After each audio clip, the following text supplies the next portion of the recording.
नमस्कार, मैं हूं आपके साथ अनुष्का और आप देख रहे हैं दैनिक क्राइम भारत न्यूज। बुलाया था महिलाओं का, तो हमारा एक ही संगठन है महिला कमला मीणा जी मुझे लेती है हमेशा, क्योंकि संयुक्त महामंत्री बुलाया। फटाफट हमारी जिला अध्यक्ष गई कोटा से, मैं गई।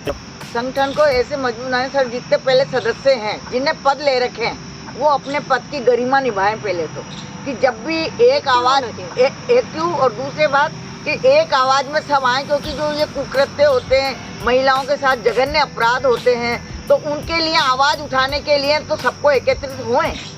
ये है हमारा संगठन को मजबूत, एक एक को करके बुलाएं, और अगर नहीं आते हैं तो उनसे पूछा जाए कि क्या करना चाहिए अब आप लोगों के साथ। उनसे ही पूछो सर, अपन नहीं करे कुछ भी, उनसे ही पूछो कि पद की गरिमा नहीं रख रहे हो तो क्या किया जाए आप लोगों के साथ, ये बताओ। आप तो जैसा आप विचार रखो, आप बता दो कि ऐसे करो, तो हम तो उस पर भी तैयार हैं। डिम्पल मीणा के बारे में आपका क्या कहना है? डिम्पल मीणा के मामले में तो हमारा ये है कि उस संगठन को जितने भी सदस्य कहीं के भी हैं, जयपुर से सब पदाधिकारी जितने भी हैं, उसके लिए आंदोलन करना चाहिए। मैं तो ये जानती हूँ, क्योंकि ऐसे तो सुनवाई करते नहीं, जब कर रहे हैं तो उनको ही वो कर रहे हैं। पुलिस वाले प्रशासन को इतना हिला के रख देना चाहिए कि मतलब कि वो अपने निर्णय पे आ जाए कि क्या करना है, सब जगह से करना। हाँ, और मेरे लिए तो यही है, जो ऐसे कुकृत्य करते हैं उनको फांसी की सजा सुनाई जाए, बस फास्ट ट्रैक में लिया जाए उन्हें।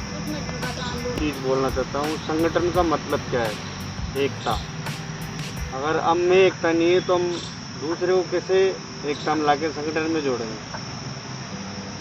और रही बात बेटों के साथ अत्याचार हो रहा है, उसके लिए हमें खुद सख्त होना पड़ेगा और दूसरे को भी सख्त करना पड़ेगा, क्योंकि आज कई जगह, हर जगह बच्चों के साथ, लड़कियों के साथ अगण्य अपराध हो रहे हैं, और उसमें खुद अपन भी जागरूक हैं और माता पिता भी जागरूक हैं।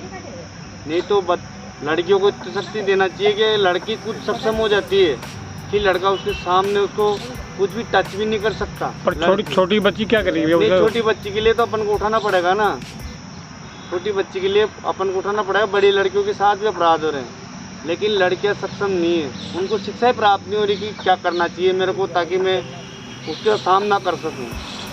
आज मेरे घर में भी लड़के हैं, मेरे भी बहन दो बेटे हैं, लेकिन आज मैंने उनको शिक्षा दे रखी है। कभी कोई अगर लड़का भी उसको टच कर देना तो ऐसी शिक्षा दे रखी, वो उससे कोई बात नहीं कर सकता, ले कहीं भी अकेले घूम के आए। ये अपनी भी जिम्मेदारी होती है, बड़ी लड़कियों को शिक्षा देना।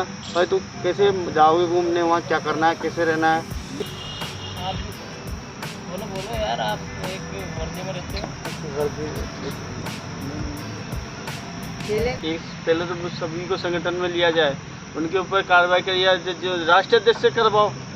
संगठन इकट्ठा करने का मतलब ये है, नहीं कर रहे काम तो राष्ट्रीय अध्यक्ष से दबा बुला के बुलाओ, फिर उनसे कहो क्या बात है, नहीं हो तो हट जाए, दूसरे को नहीं तो आने दें इस संगठन में, नहीं काम करना चाहते।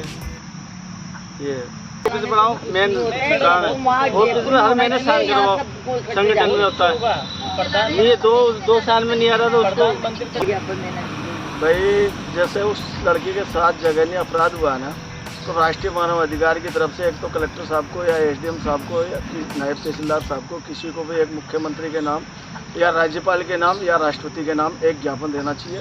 उसके बाद में उनको उस ज्ञापन में चेतावनी देनी चाहिए 10 दिन के अंदर या 8 दिन के अंदर। जब तक प्रशासन इस पर सख्त कार्रवाई नहीं करता तो हम उसके बाद में धरना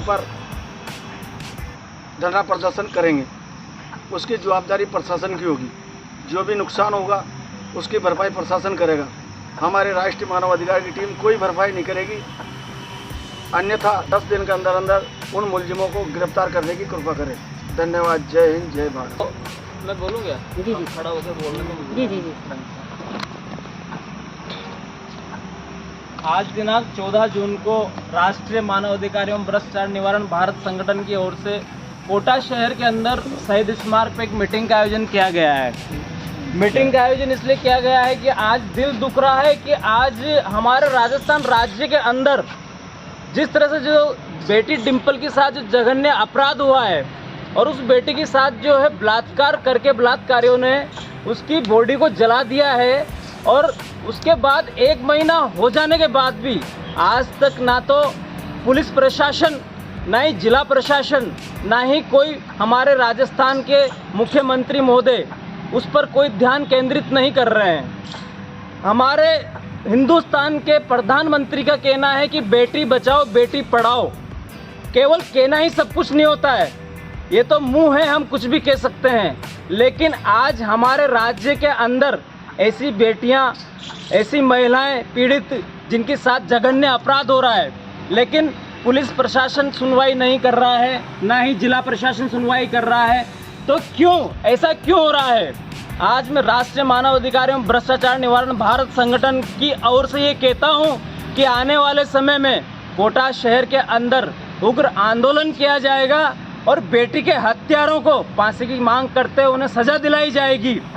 हम सड़कें पे उतरेंगे, लेकिन माँ बेटियों के साथ ऐसा कोई गंदा अपराध नहीं होने देंगे। चाहे भले से हमें पुलिस प्रशासन कैद में डाल दे या फिर जेल में डाल दे या फिर सूली पे चढ़ा दे, लेकिन हम पीछे नहीं हटेंगे।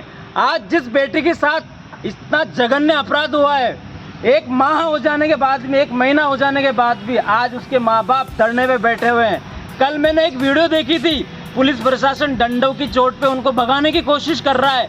क्यों? क्या पुलिस प्रशासन के बेटी नहीं है? क्या फिर वो बिना बेटी के हैं? आज जब बेटी पैदा होती है तो बड़ा खुशी मनाई जाती है कि घर के अंदर लक्ष्मी आई है, लेकिन मैं आज इस कैमरे के माध्यम से ये कहना चाहता हूँ हमारे प्रधानमंत्री महोदय से कि इस पर तुरंत कार्रवाई की जाए और उन अपराधियों को फांसी पर लटकाया जाए और तुरंत तरीके से ऐसे जो जघन्य अपराध होते जा रहे हैं हर राज्य में, इन पर तुरंत रोक लगाई जाए, वरना राष्ट्रीय मानव अधिकार एवं भ्रष्टाचार निवारण भारत संगठन उग्र आंदोलन करेगा, जिसकी समस्त जिम्मेदारी। आज दिल दुख रहा है कि आज हमारे राजस्थान राज्य के अंदर जिस तरह से जो बेटी डिम्पल के साथ जो जघन्य अपराध हुआ है और उस बेटी के साथ जो है बलात्कार करके बलात्कारियों ने उसकी बॉडी को जला दिया है, और उसके बाद एक महीना हो जाने के बाद भी आज तक ना तो पुलिस प्रशासन, ना ही जिला प्रशासन, ना ही कोई हमारे राजस्थान के मुख्यमंत्री महोदय उस पर कोई ध्यान केंद्रित नहीं कर रहे हैं। हमारे हिंदुस्तान के प्रधानमंत्री का कहना है कि बेटी बचाओ बेटी पढ़ाओ। केवल कहना ही सब कुछ नहीं होता है, ये तो मुंह है, हम कुछ भी कह सकते हैं, लेकिन आज हमारे राज्य के अंदर ऐसी बेटियां, ऐसी महिलाएं पीड़ित जिनका है। आज मैं राष्ट्रीय मानव अधिकार एवं भ्रष्टाचार निवारण भारत संगठन की ओर से ये कहता हूँ कि आने वाले समय में कोटा शहर के अंदर उग्र आंदोलन किया जाएगा और बेटी के हत्यारों को फांसी की मांग करते हुए उन्हें सजा दिलाई जाएगी। हम सड़कें पे उतरेंगे, लेकिन माँ बेटियों के साथ ऐसा कोई गंदा अपराध नहीं होने देंगे। चाहे भले से हमें पुलिस प्रशासन कैद में डाल दे या फिर जेल में डाल दे या फिर सूली पे चढ़ा दे, लेकिन हम पीछे नहीं हटेंगे। आज जिस बेटी के साथ इतना जघन्य अपराध हुआ है, एक माह हो जाने के बाद भी, एक महीना हो जाने के बाद भी आज उसके माँ बाप धरने पे बैठे हुए हैं। कल मैंने एक वीडियो देखी थी, पुलिस प्रशासन डंडों की चोट पे उनको भगाने की कोशिश कर रहा है। क्यों? क्या पुलिस प्रशासन के बेटी नहीं है? क्या फिर वो बिना बेटी के हैं?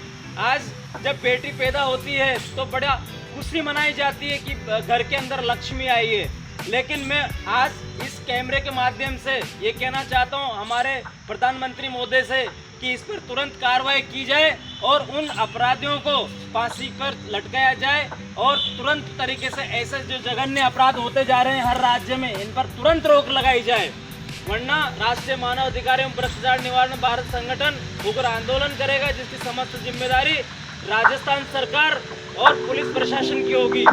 मेरा नाम आर.के. प्रजापति, राजस्थान प्रदेश प्रभारी, कोटा शहर। जय हिंद, जय भारत। तमाम महत्वपूर्ण खबरों के लिए देखते रहिए दैनिक क्राइम भारत।